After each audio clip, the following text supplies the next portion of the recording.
Welcome to the Grad School Femtoring Podcast. This is Doctora Yvette Martinez-Vu, and I will be serving as your femtor, providing you with tips and tricks and everything else you need to know to get into graduate school.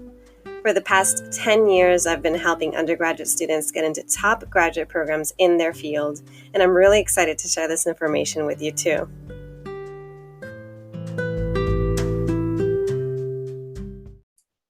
All right, here we are. Welcome everyone to another episode of Grad School Femtoring. I'm really excited to have another guest speaker.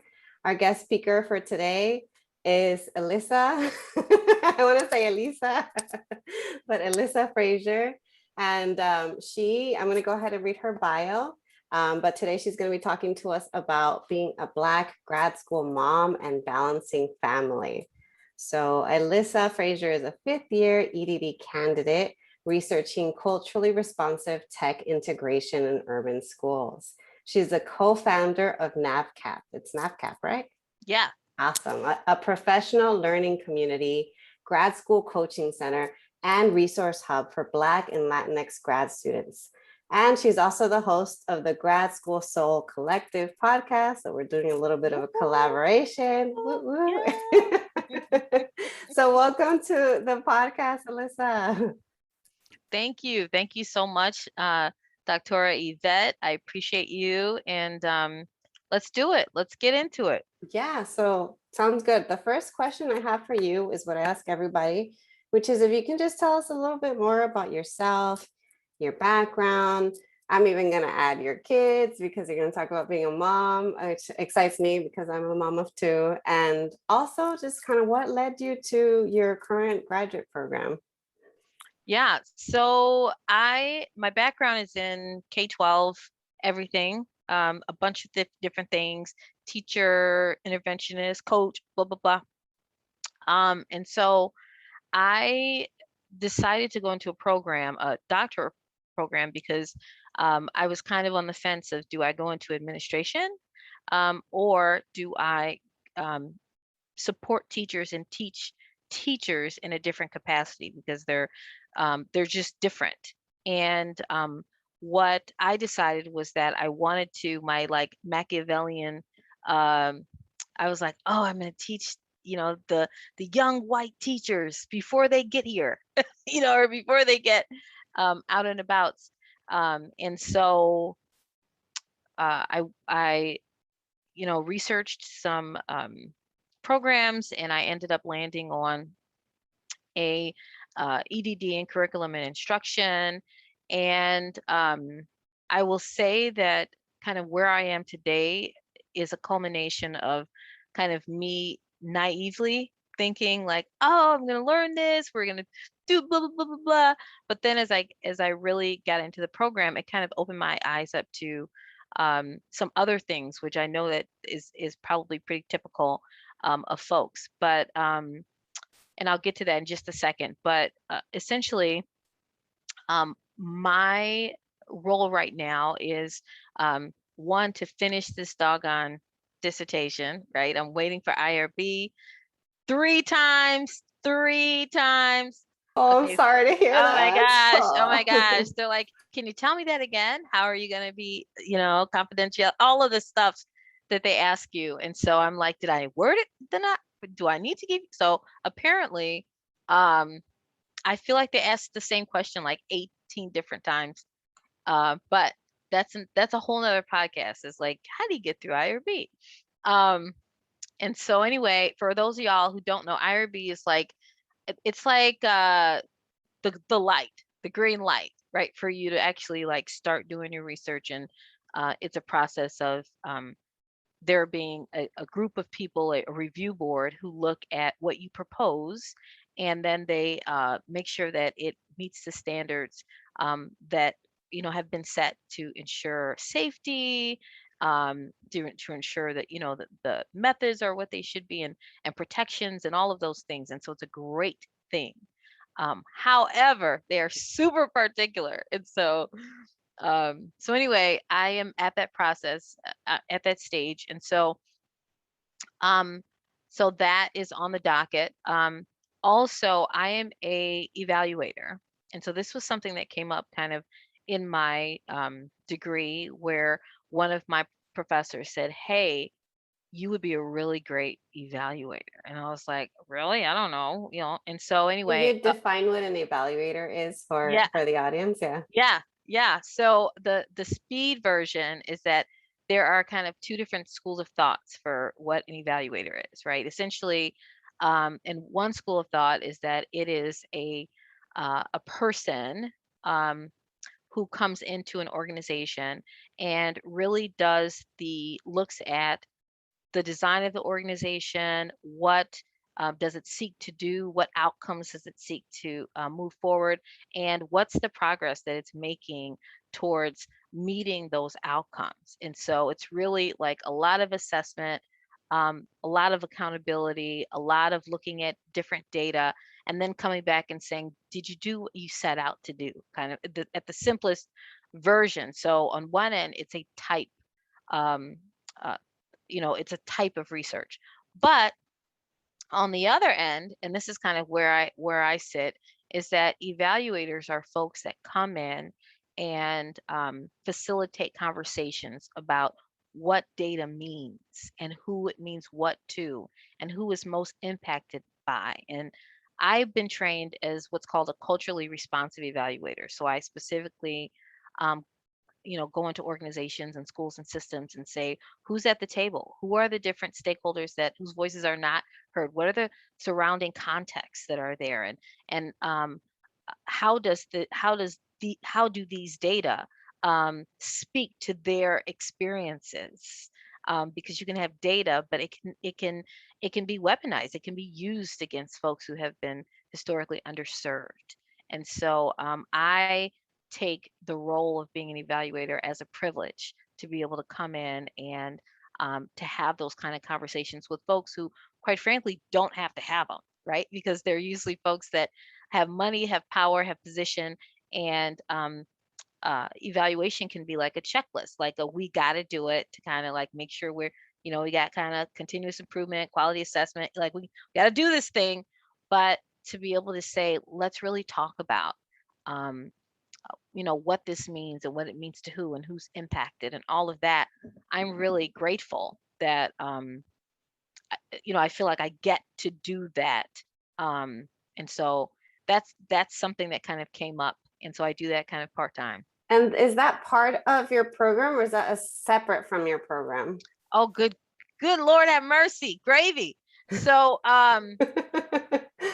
everyone that enters into where I attend, everybody goes it's a prerequisite, right? So you take your body of research courses. So you take your quantitative methods, your qualitative methods, your evaluation, like it's in the suite of like everybody got to take this, right? So I took the courses that everybody took, and that's when this professor said, I can see this in you.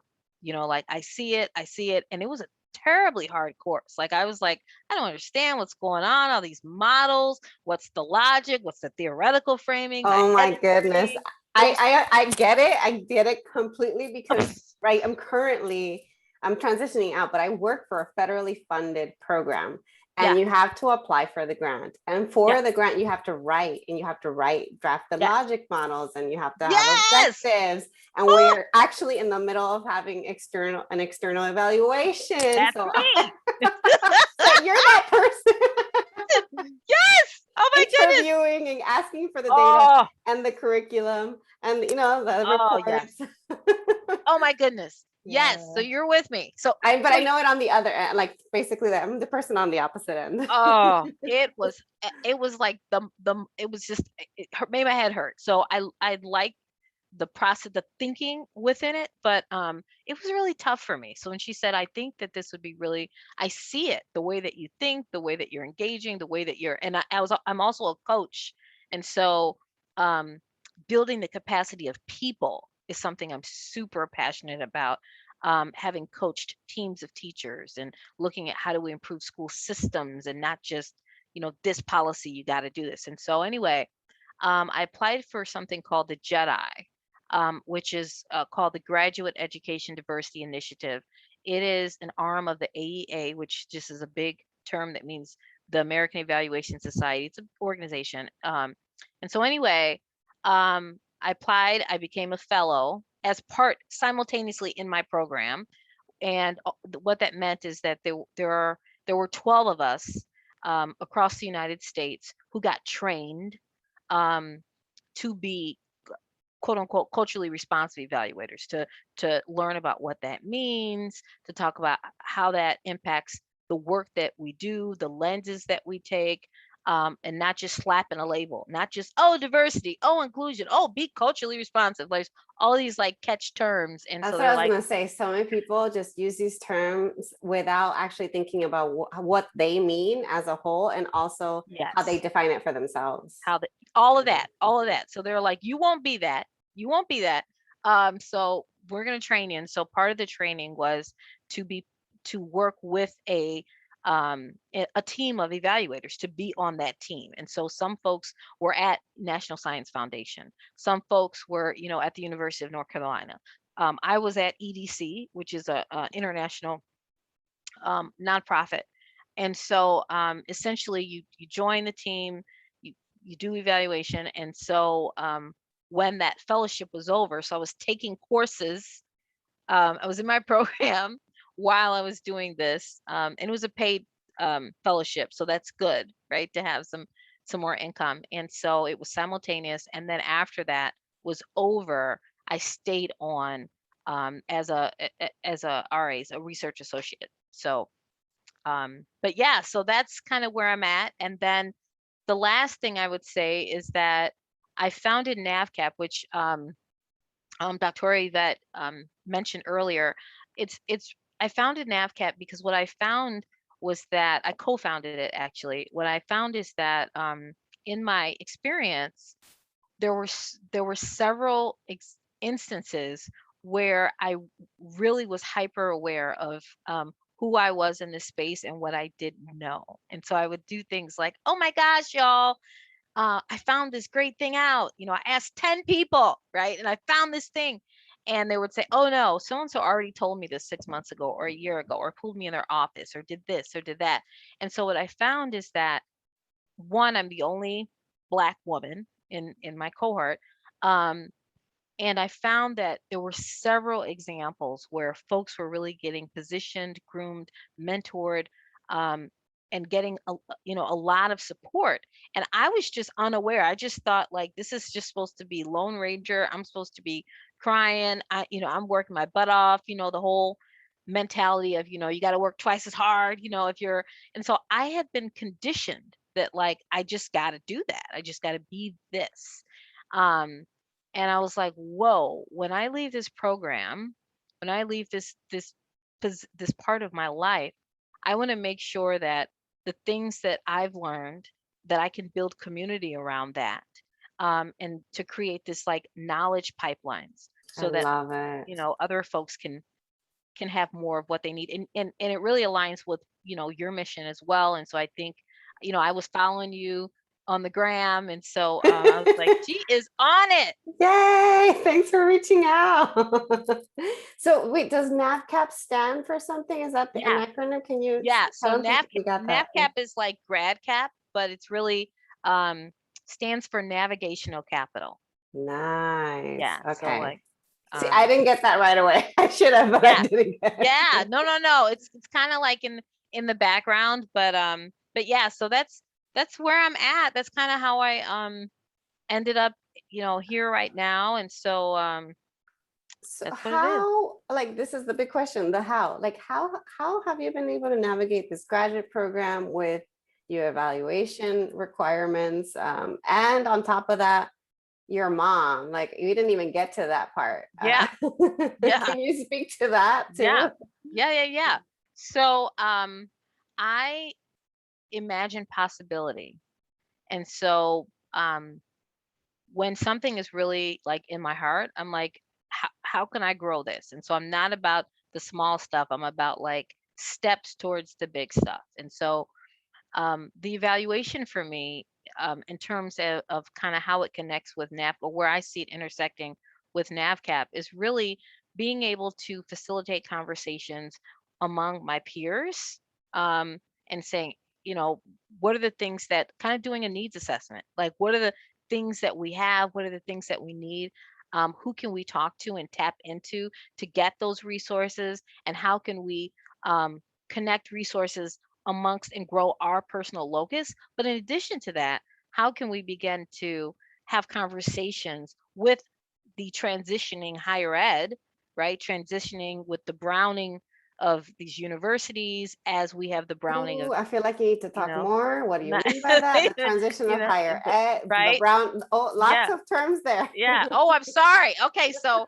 let me dial it back. And so in these United States that we currently live in, we see that the demographics, the populations are changing. And so that is not, isolated to any one area. So you see it in K-12, you see it in communities, you see it in higher Yeah. ed. And so But you this, don't see it reflected among the teachers or the yeah, professors.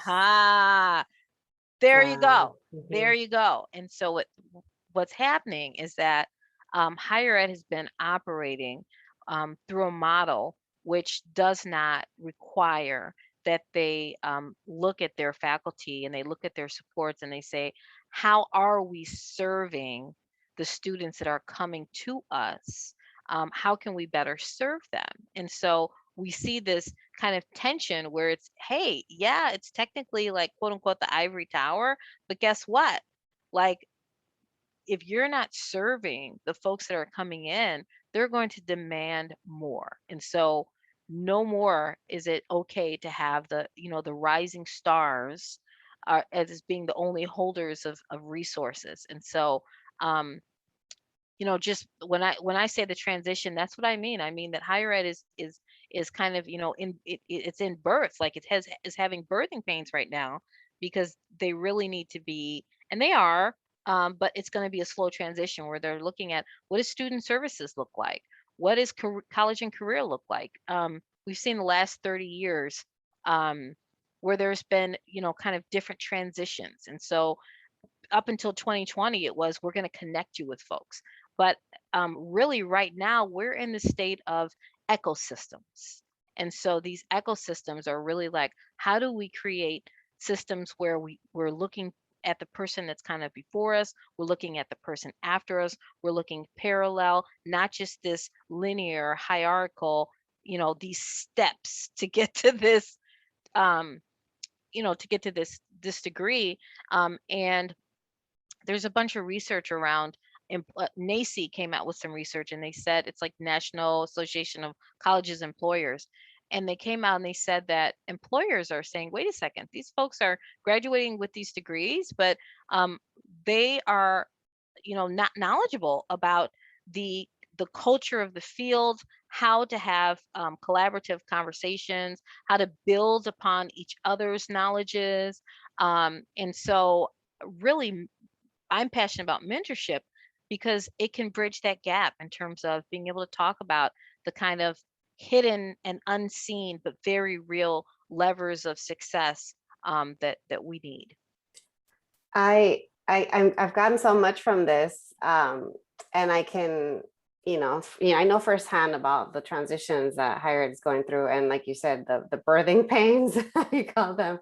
I'm wondering, because you use that word, is how does being a mom influence the work that you do? And you also, not only are you a mom, but you mentioned you're the only Black student in your program. Like Yeah. that's also meaningful too. I was one of two people of color, the only Latina in my program. The only other person of color was a Black woman. Like, it's a shame that there's so few of us in certain programs. Yeah. Yeah. So as far as being a mom, oh, and I didn't get that. So get to that. So I'm a mom of 4. I have 3 at home and 1 who is a senior in undergrad. So, bless So her. I'm assuming there's a big range of Oh ages. Lord, yes. So we have 22, Uh-huh. we have 11 and Okay. 13, and we have 7. Oh my goodness. Oh, so you've got elementary, middle school, college. Yes, I don't yes. think high school, right? Nope, nope, not high Okay. school, not high school. And so And my two middle kiddos are on the spectrum. They're on the autism spectrum. And so My 7 soon to be 8-year-old is on the spectrum too. ah, Yeah. we can talk about, I mean, we can talk about it here, but we can talk about it later about him or her. Him, yeah. Him. Yeah. Okay, My we can son, talk. Emiliano, we call him Emmy. Yeah. I mean, we're going to talk about his gifts. And that's a whole nother podcast is I am a autism advocate. I'm all about like finding your kids' gifts and what Yes. are the, and so we're going to talk about that later. We're going to Because get, when that's a they're whole into nother show. something, they're like into it, and it's such a talent. I'm like, I could not do what you do. Oh, they're so amazing. And Yes. so when you talk about like, what is it, how does it impact me as a mom? One of the things I would say is that when I speak about my family has like, I need to do this thing, right? That thing could be my son had a meltdown, right? And I need to go to the school and I need to be the mother, right? Um, what it's meant for me, in a good way is that I am able to look through the lens of imperfection. Because I'm very much like, strategy focused. So I'm like, I make a plan, got a strategy. We're gonna do this, and these are the tasks within that, Oh and my like gosh, same. like we're gonna pack this thing, right? And so, um, when you have kids who have exceptionalities and they're like, no, we're not going to go there. We're going to go this way, or I learned better this way, or guess what? You can't fix me. I'm not fixable. I am who I am. Um, it causes you to look at your life and your situation in a way where you're like, wow, I need to stop trying to force things into this box and say, wait a second, sometimes it's going to overflow. And so that idea of like, to some, it's an undoing, right? And they're like, I can never. And I'm like, I have to. It's And a unlearning. Yeah. unlearning. Yes. Mhm. Yes. Yes. So that's a great thing that I had to learn. The negative, not the negative, but on the other side is that there are things, very real things that happen, right? Where because my kids have experienced bullying, and if I have need, right, that I'm going to be late for a class, or and I'm not going to apologize for it. And that was a thing that would come up in my program, like, well, and I'm looking like, I'm sorry for the inconvenience to you, right? Because it's not a respect issue. I respect you, I respect your class, I respect your position tremendously. But I went through a thing where I was apologizing for my very being. I was apologizing for not coming in the embodiment of what they expected, this black skin. And I would speak about my experiences, and they would look at me like, huh? And like, I'm like, I'm not a movie. I'm not a movie. Didn't make this up. I'm not the only one. There are tons of folks that have adjacent experiences to me. And so there was that. And then in addition to that, I'm not going to apologize for being a professional woman with children who is really passionate about what I'm doing. I'm super serious. And because I have children, it doesn't make me any less serious. I was going to say that I love that you say that you are unapologetic about who you are. And I think that a lot of first gen students of color struggle with that, especially when they're still relatively young, still kind of questioning themselves and their worthiness. And I wish that there was something that I could say, or that you could say, that it's like, okay, I told you, now you go do it. You go set your boundaries, you go be unapologetic. But I know it takes a long time to get there. And I wonder if for you, because I know for me, one of the things that has helped me has actually been becoming a mom, because in becoming a mom, I have had to learn to advocate not just for myself, but for other people and for my children. And I will be, what is it, like a mama bear when it comes to my kids. You mess with my kids, I will be there. I will tell you. And so it's just, I don't know what I'm trying to get at this, other than like, I wish that more people could get to that point of being an apologetic, and being 100% themselves and proud of who they are. even if they don't fit into the mold of what a student, grad student, academic looks like. I wish that they could get there sooner. And I know what helped me get there sooner was becoming a mom. That doesn't mean everybody should become a parent because it's hard work and it's not for Certainly, everyone. certainly. And I applaud you for 4 because I'm done after 2. Oh, oh. I will, and look, let me tell you, 2 is just 1. Okay, They're all hard. we'll do it for you. Okay, take your cat. Anyway, um, Well, but I'm one of 6, by the way. I grew up oh, with 4 I'm brothers and 1 sister, so I know what it's like to be in a big family. me too. Yeah. I'm 7 out of 8. Oh, wow. Uh-huh. I'm 7 out of 8. So we are 4 girls, 4 boys. So Oh, nice.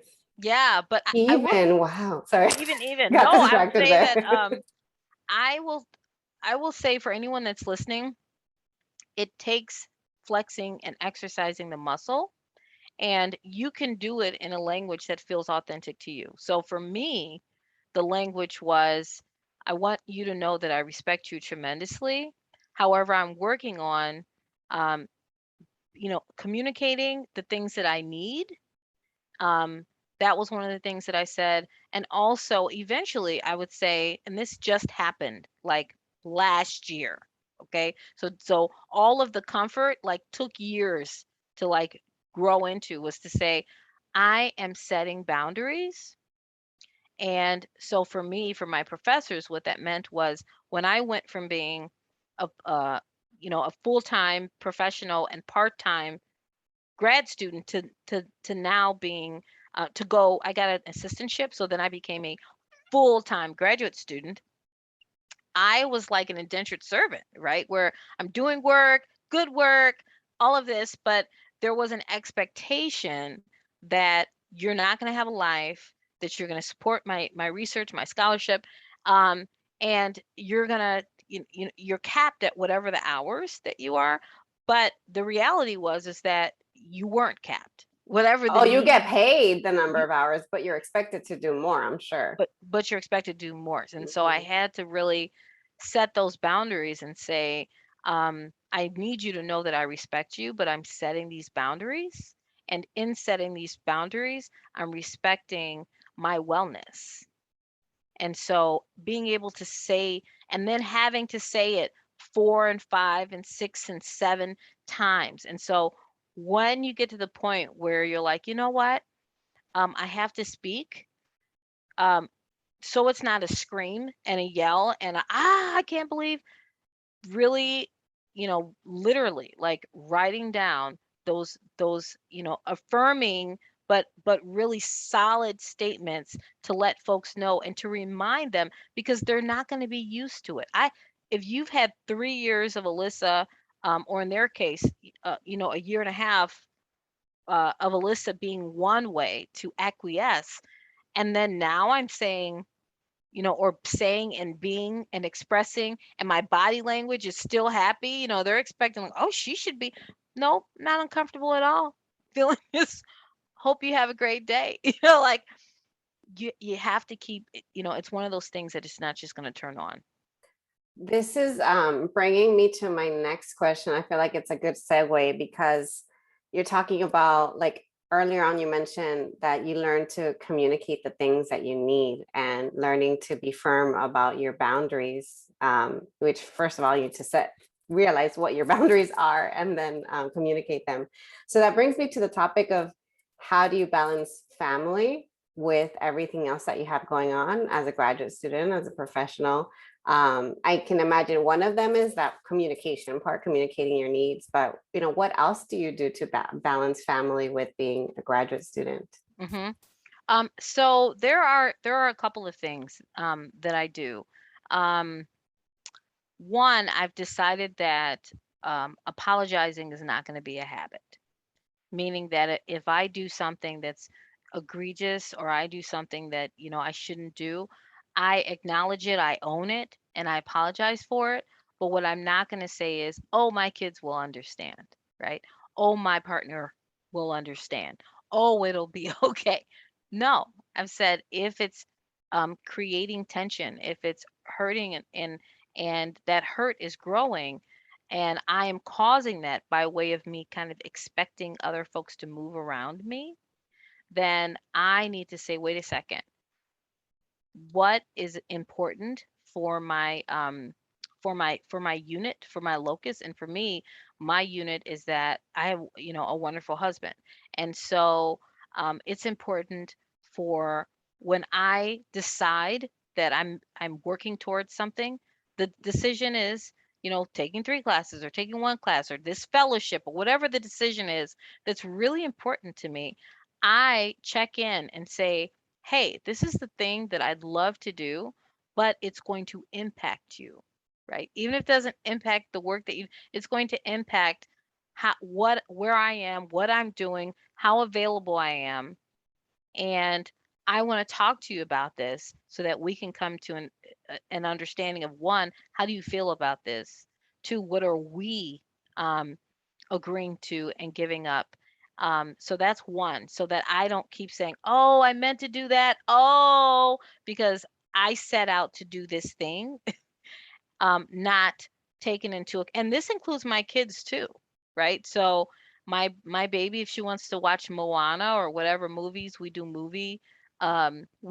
protected time. Ooh, I And like that. Can you say more? yeah, we do protected time. And so um for a long time to me was a good year and a half.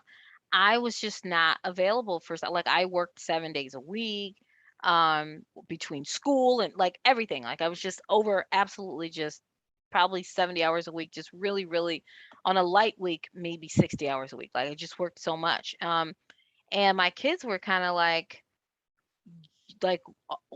oh, you use the bathroom? Okay, here's your computer. Like they knew that, like, brush your teeth, get your computer. Like they already knew that, like, that was who was I was just working so much. And my kids were like, we miss being around you. Like we miss doing stuff with you. And what I ended up saying to them was that I want to spend time with you. I want to be with you. Um, I may not be able to do it every week because it's ideal, right? When I say do this with you, I mean like a 4 or 5 hour chunk. That's what I'm talking about. I'm not talking about like asking your kids how their day are, checking on them, 10 minutes, 15 minutes, 20 minutes. I'm not talking about those. I'm talking about like not on a device, totally present. Like I'm talking about just right, just me and you. Like that's it, right? And so I said I can't do that every week, but I will commit to either every other week, definitely once a month, but every other week, we're going to have time together. And um, whether it's sitting in the bed, watching a movie, whether it's creating something together, a craft together, protected time so that they know, yes, you're going to work, work, work, but you're also going to work at the relationship with us, and that you don't just, and this is for each kid, right? Where that I got to, Individually, like each kid gets their own protected time? each Wow. kid gets protected time. And so my older son, he doesn't require that. I just kind of check in with him. He doesn't ask for it. But my youngest, absolutely. And then my middle son, he gets time with me. He doesn't get like 4 hours, but he might get a good hour, hour and a half. Is Like that the 11 or a that's 13 the year old? 11. The Okay. 11, the I was 11 like, needs because to be with me. 13, I'm like, Yeah, ooh. 13, he don't want to be with me like that, right? But he could. And so the thing is that I need you to have access to me. And sometimes we do family stuff together where we'll all of us go out to the like we're not tomorrow, Sunday, where all of us are going out, where we're kind of like, well, who wants to see this? What are we gonna do? And if we can agree on something that all of us wants to see, like we're gonna go out, we're gonna get nacho, we're gonna have our mask and everything, but we're gonna go out, we're gonna, do this thing. And so um that's a big thing, is having that protected time. Um, and then the other thing I would say is, besides the apologizing, I would say that don't power through. Like sometimes we're like, oh, I've got this thing, I'm just gonna power through. Well, definitely, just like you block off time to, I'm a huge planner. So like I could You teach this to the probably masses. have to be Oh, with right? 4 kids Come and on, multiple jobs.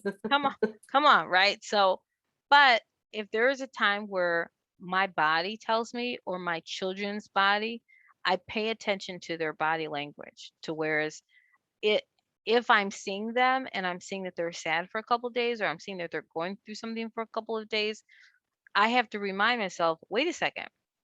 I'm not just going to, keep doing this thing that I've been doing, whatever this project is. And I can't expect them to just power through the thing that they'll be okay. They're resilient. Yeah, they're resilient, but I am their mother. And because I am their mother and I'm an active parent, I need to make sure that if I don't open up the lines to say, I'm noticing that something's wrong, and I want to make sure that I check in with you and really check in with you, then they're going to be building that wall and that habit of like, oh, I just deal with this on my own, where you walk around and so we're learning each other, like we're like training each other. And when I find myself in the mode where I'm like, oh, no, I have to say, oh, I've seen this twice. Oh, I've seen this 3 times. Oh, roop, stop. I like that you said that you don't power through and you don't have, like force your kids to power through anything, because I think that's actually a common rhetoric in academia too, is pushing students and even sometimes using that word resilient as a way of like, oh, you're resilient, so we don't need to provide you with X, Y, and Z, resources. And that's why I have a love-hate relationship with that word. But powering through, I just think that's what leads to burnout. And for me, like I navigate a chronic illness. So if I power through, I flare up. If I power through, I get sick. And the reason I developed a chronic illness was from powering through and being a workaholic for so long. So that's why I too am not a fan of that. If I say, if it's too much, take a break. If it's too much, take time. Like do what you need to do to like nourish or replenish yourself. And I think that's great advice for anyone, not just someone balancing family, because I think we all have loved ones. We all have people who we want to make time and space for. I know we're getting close to the time, so I want Okay. to kind of have us wrap up with maybe anything else that you wanted to share. I know we have you on to talk about being Yeah. a Black grad student Yes. mom. So, Yeah. what else would you like to share Yeah. about that? Um, I'll say that pay attention to what folks like love language and expression of themselves is. Um, but don't just pay attention to it and think that like, oh, I know what they think. I know how they feel. I know how they like this is what it means to them. Sometimes we know it, me, like I'm pointing at myself, like I know it, but I expect for them to receive the thing that I'm giving them. Right. So if I know that you love to hear like these words of like affirmation and you're this thing, my love language is taking care of stuff, right? I was So about to it, ask you, wait, which one is oh that one? mine is Acts like of when I say service. taking care, yeah, acts of service. So if you're like, if my husband, like if he like washes the dishes or like cleans the floor, it does, I am just so cuddly. Like I'm just like, oh my gosh, so appreciative. Um, like I just like that's the thing. Like it just really, and so however, I know that he, has his language, but I'm like, well, if I just do this thing, and really in the back of my mind, it's I'm doing this thing because it's really important to me, and I think it's important, and so and it needs to get done. So like, I'm just gonna do this. So paying attention and listening, and not just knowing the person that, or in this includes your kids, your partner, even your friends, right? So I have a group of um, women who pour into me, and I always believe that it's important. I'm a because I'm in a unit, a traditional, and I hate to use that word traditional, but whatever. Because I'm in the type of unit that I'm in right now, right? I am very much like, hey, if you are in a unit, in a relationship with one, two, however many people you're in a relationship with, it is a thing where you have to pay attention to the things that they need. And not just knowing it, but like seeing them as integral parts, extensions of you, of the you that you are. And so and the reason why I said traditional is because some folks are in, open relationships, which is their choice, which is what they want, which is what they need. I am not. And so because I'm in a that type of relationship, I'm really like, hey, just because I made some vows to you, right, and said, yeah, we're gonna be here together, right? Better or worse, right?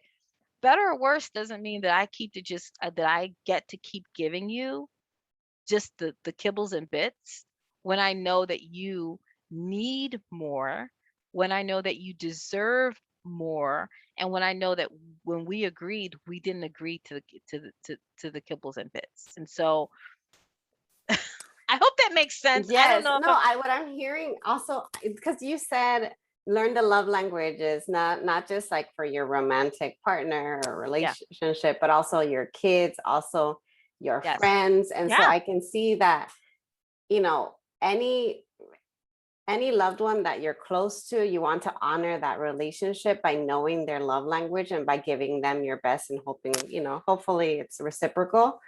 So that's what I heard. You're saying like, okay, I'm not just going to give like just the scraps to your yes, husband or to my husband, yes, but also that it's the same for very close friendships. Like I it have is. a group of women, the women of Chicana Mother Work who are like my sisters. Yes. And I feel a little shame to admit I actually don't. I think I know their love language, but I've never actually, frankly, I'm gonna put in a text message or on group me or something and be like, what are y'all's love language? So I can write it as a note to myself because I've never actually asked them. And so it's so interesting. I know my husband, his love language is affection, and it's so obvious. Oh, And mine yeah, is quality time, and I'm always asking for yeah. it. And my son too, it's like quality time and words of affirmation. But I don't know that to be true for my friendships.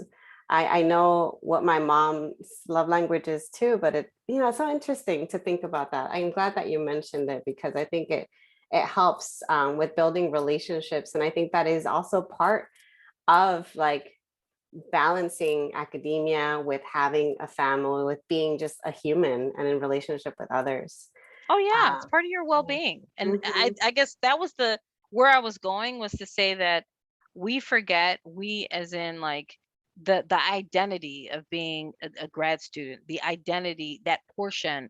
Um, it's kind of like your academic, whatever you're doing, like overshadows your wellness in your personal relationships, not just your health as in your physical health, but how you're feeling in your heart, and being able to feel poured into instead of and being able to pour into other people, right? Because if you're empty, you might want to pour into them, but like there's not this ebb and flow of the relationship. And so you're just kind of you're kind of a vessel that's half full.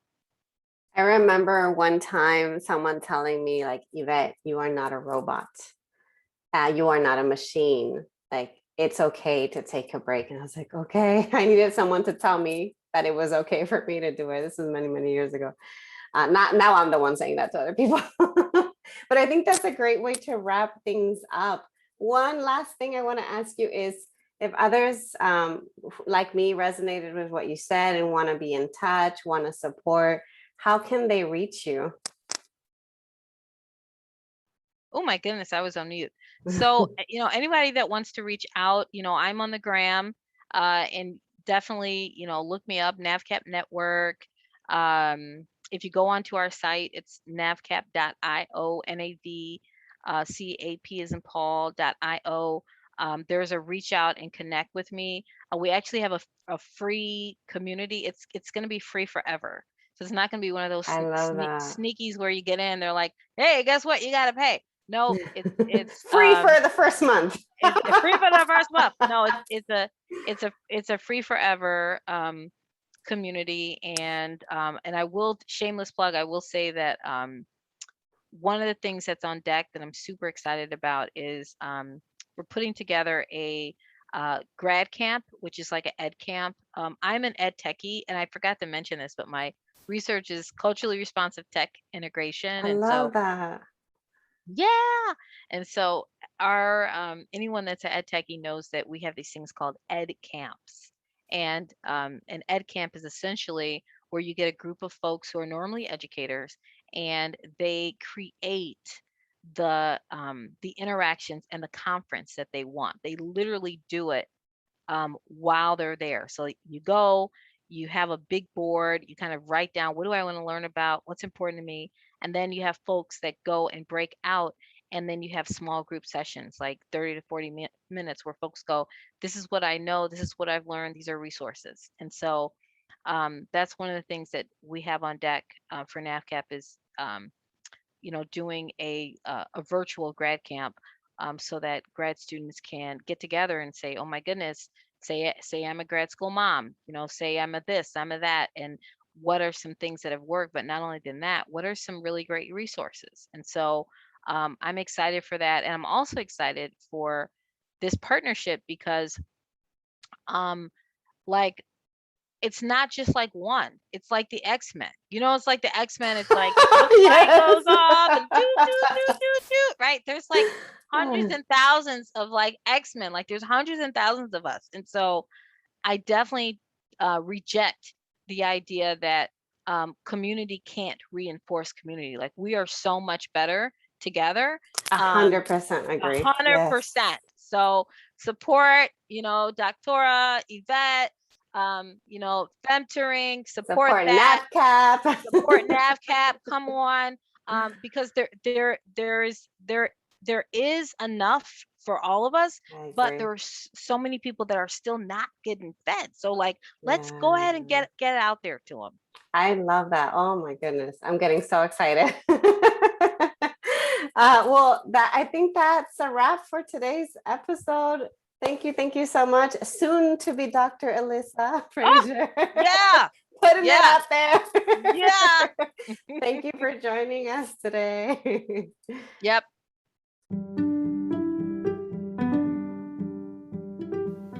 Thanks so much for joining me in the Grad School Femtoring Podcast.